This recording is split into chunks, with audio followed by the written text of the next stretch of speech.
Today on Monkey Life.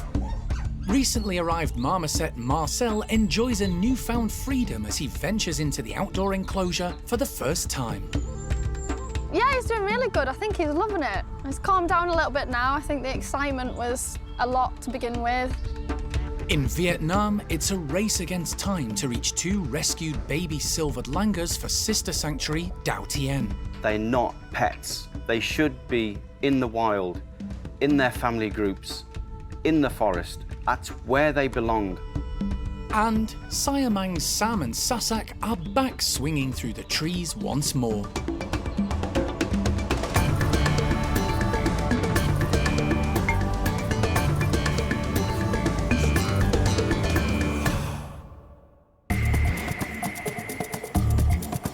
Monkey World in Dorset, buried deep in the English countryside, is the largest sanctuary of its kind on the planet.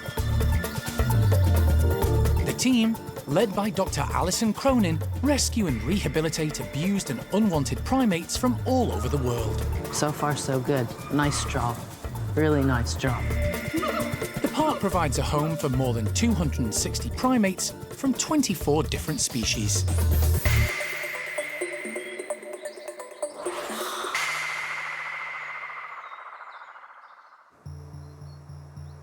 For more than 35 years, Monkey World has been dedicated to rescuing and rehabilitating primates from across the globe.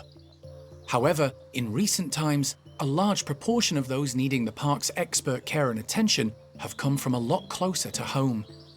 The UK's outdated pet trade laws have kept Alison and the team on the road, regularly rescuing unwanted marmosets from across the country.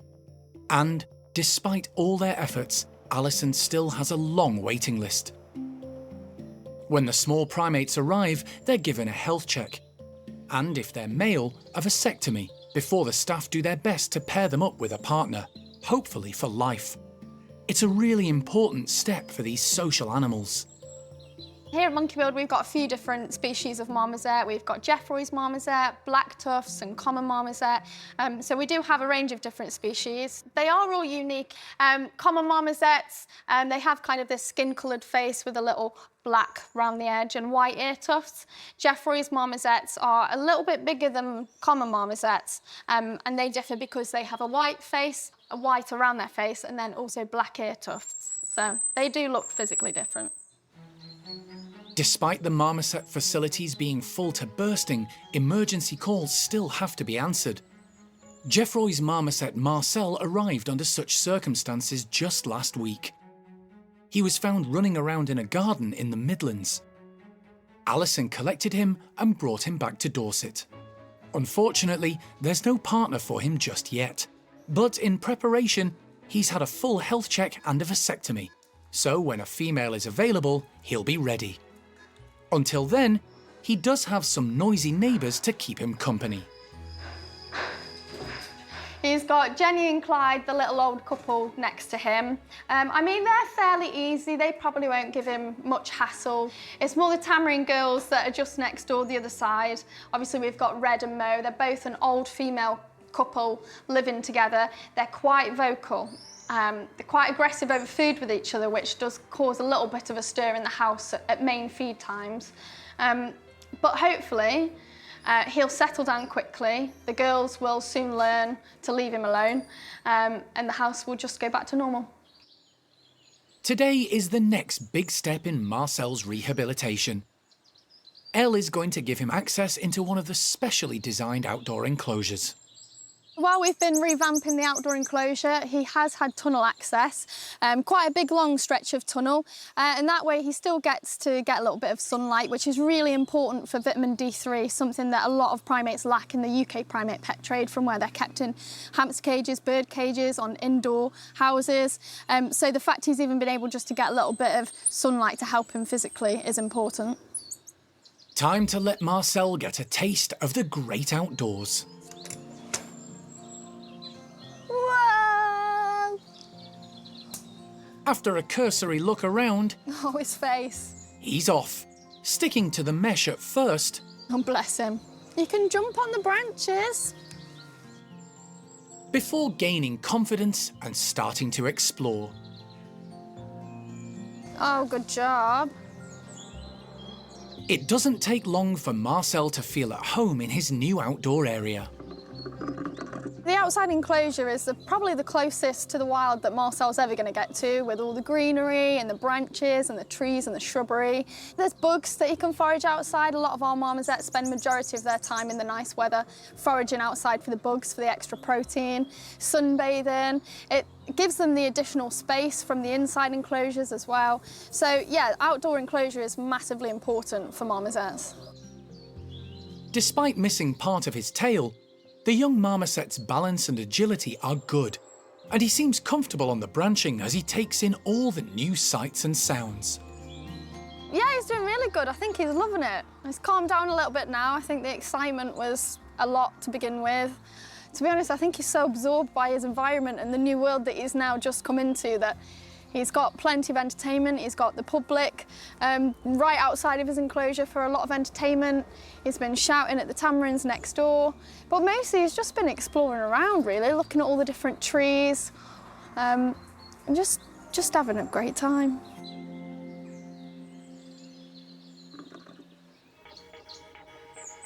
Marcel is just one of hundreds of primates rescued by Alison and the team from all around the globe.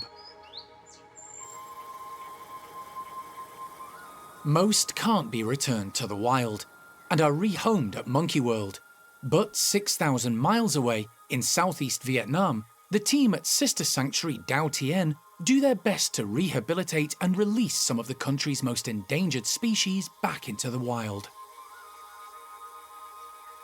They include golden-cheeked gibbons, black-shanked duke monkeys, and pygmy loris. Lee Butler has been involved in the running of Dao Tien for many years.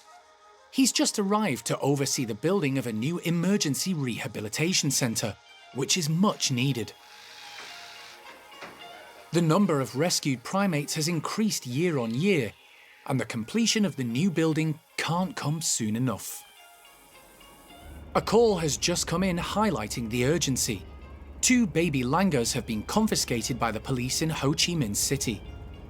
Animal manager Ms. Fong is travelling 120 miles south to collect them. We had a phone call from Cat Tien National Park who said the police department in Ho Chi Minh City, District 1, had confiscated 2 silvered langurs from a street seller. So she's on her way now to pick them up. Hopefully they're still okay.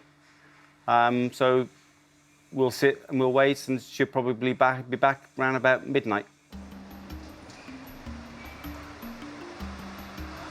Ho Chi Minh City may not be far in distance, but it's a 5-hour car journey to the centre of the busy, buzzing metropolis. Formerly known as Saigon, it's the most populous city in Vietnam. It's early evening by the time Ms. Fong arrives at the police station. There's very little information about the 2 baby silvered langurs, although they're thought to be about 4 to 5 months old, and the circumstances in which they were found were distressing. It was a street seller who had them in a cage on the side of a busy road in Ho Chi Minh City. Dreadful conditions. We don't know how long he's had them. The parents would have more than likely been shot or trapped in snares. And then the youngsters are taken away as a byproduct. It's so traumatic for the youngsters. The 2 tiny langurs, 1 male and 1 female, are currently in a plastic crate and have been left in the corridor of the police station, where Ms. Fong gets her first look. Unsurprisingly, they're frightened and traumatized. Stolen from their parents at such a young age, there's no way of knowing what they've endured over the last few days or even weeks. But they're in safe hands now. Ms. Fong is an expert in caring for young primates and has looked after many suffering a similar fate. There are a number of formalities to be completed before she can begin the journey back to Dao Tien. She contacts Lee and sends him a photo of the 2 infants. The female looks a little skinny, and and the male seems a little bit more active from what I can see, brighter in the eyes. But until they actually get onto Dao Tien, where we can make a better and proper assessment, fingers crossed, as always, Miss Fung will do her best, honour her journey home to make sure they're okay and that she's given them milk, water, so that when they come here, we've started that process. With the paperwork done, the 2 langurs can now be transferred into a more suitable travel crate. It's vital they get to the centre as soon as possible to start the long process of rehabilitation they so desperately need.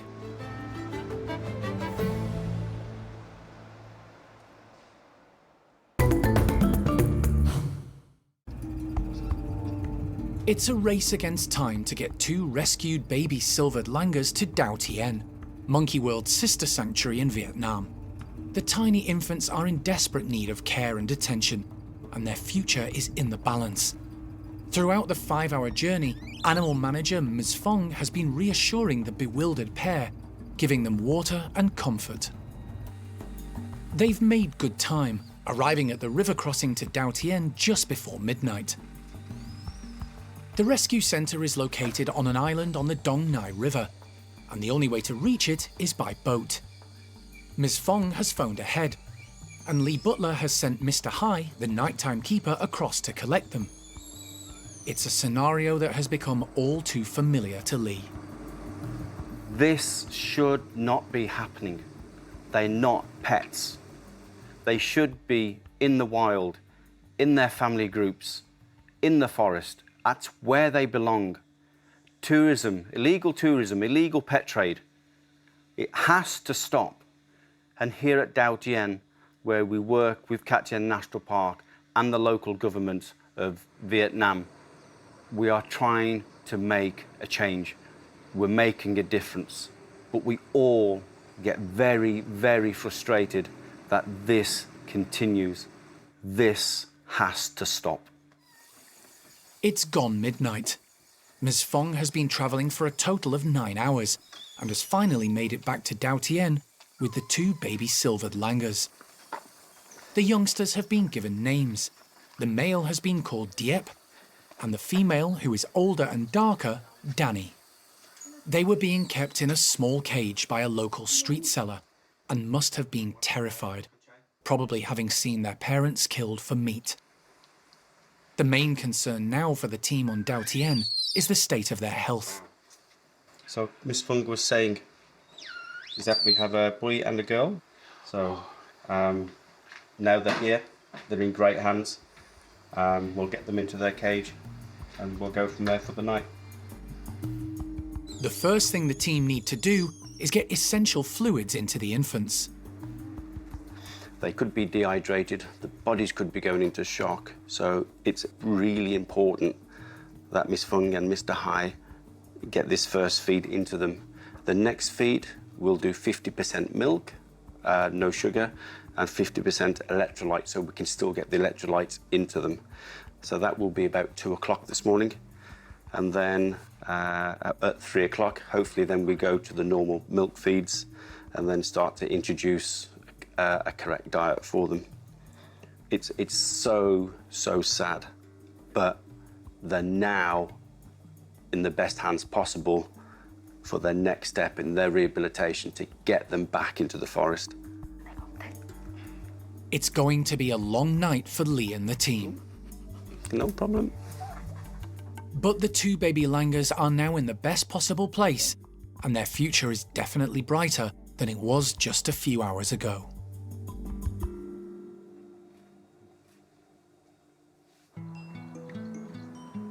It's been a long time coming, but today Siamang gibbons Sam and Sasak are being allowed back into their wonderful tree-filled enclosure. The primate care staff and the maintenance team are doing the final checks and a bit of last-minute TLC. It's been 9 long months since the Siamang pair last swung through the trees here. In that time, their indoor playroom area and bedrooms have also been renovated. Sam and Sasak moved back into their indoor space 3 months ago and have been enjoying the benefits of their new facilities. But the atrocious winter and early spring weather delayed the renovation of their outdoor enclosure. Until now. When they get outside, Sam and Sasak will find many of the old ropes and hosing have been replaced. The fence line and stream have been fixed, and their pulley feeders have also been moved to different areas. It'll give the Siamangs plenty to explore. We've sort of let the enclosure go a little bit wild to a degree. The lichen and the moss has grown on the trees and on some of the older ropes and things like that, so they're going to have to use their brains really to manoeuvre around the enclosure and relearn everything that's changed. They'd had it all mapped out in their heads over the years, and it's a great thing that we do at the park. We try and change the enclosures every so often just to keep them on their toes a little bit.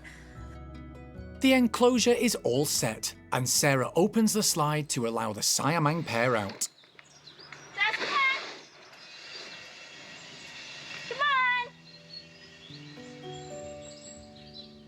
Sasak is first, straight onto the ropes, and an impressive tightrope walk across to the trees. Sam isn't far behind, like his mate, heading up high to the tree canopy.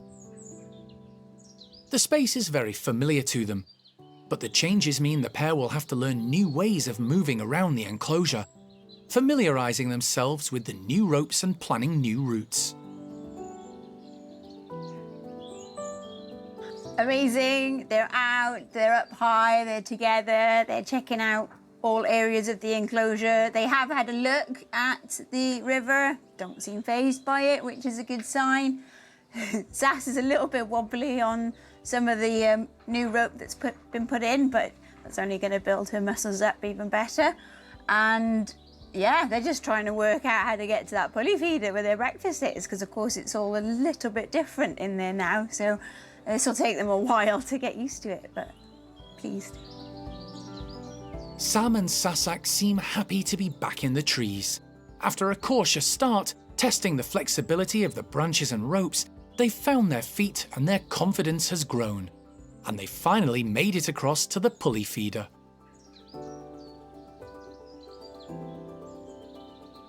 They do seem happy, they're nice and content. Once they've perhaps had their breakfast and had their explore of the enclosure, then they'll hopefully get together and start singing, which is what I'm really looking forward to.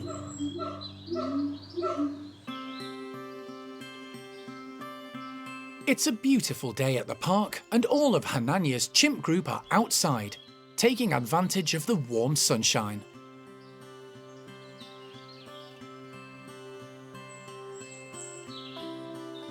The group of 18, under Hananya's command, are a fairly solid and contented bunch these days, but they still have their unpredictable and volatile moments.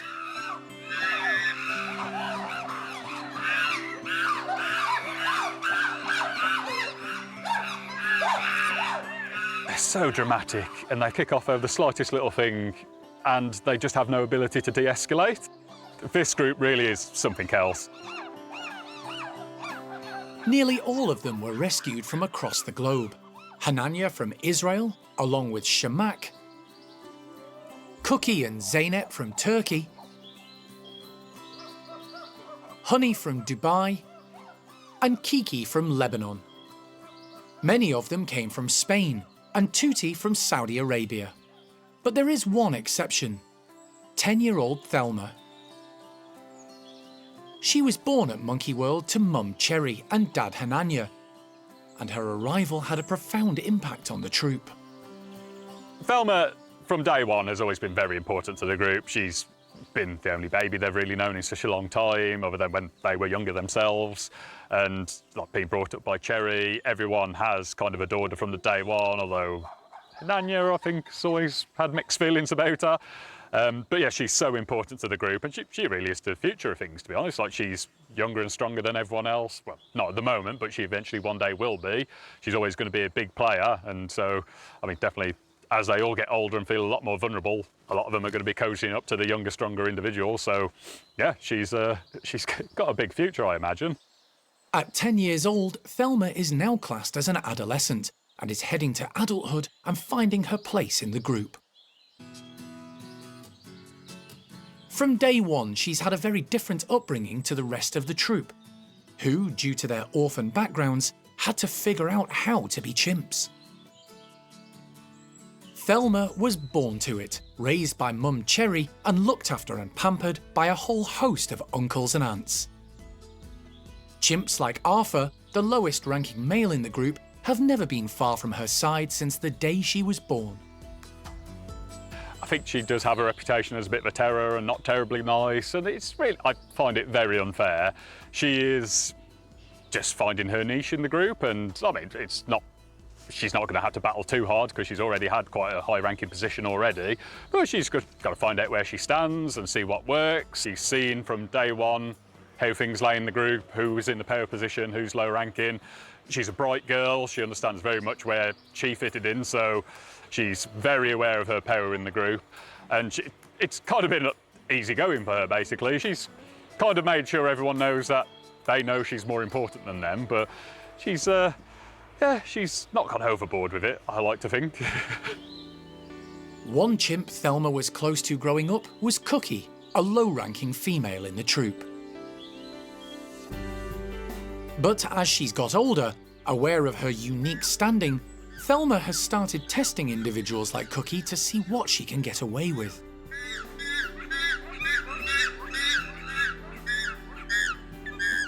But that may be coming to an end. Thelma's definitely played on the baby card for quite a while, and I think a lot of them are wise to the fact that she can be a little terror, and a lot of them don't indulge her massively. As scary as Thelma thinks she is, she's not as tough as she pretends to be, and she's not really much of a fighter. And generally, if it comes to blows, yeah, she might throw the tantrum and she might have a few little slaps, but if someone stands up to her, she does crumble and then start crying for support. And thankfully, the others aren't massively supporting that side of things, and I hope that carries on, because over time, hopefully she'll learn to be nicer to the lower rankers and not try and force them to play. But yeah, it's a slow lesson at the moment. And there are still kindly uncles prepared to offer a cuddle.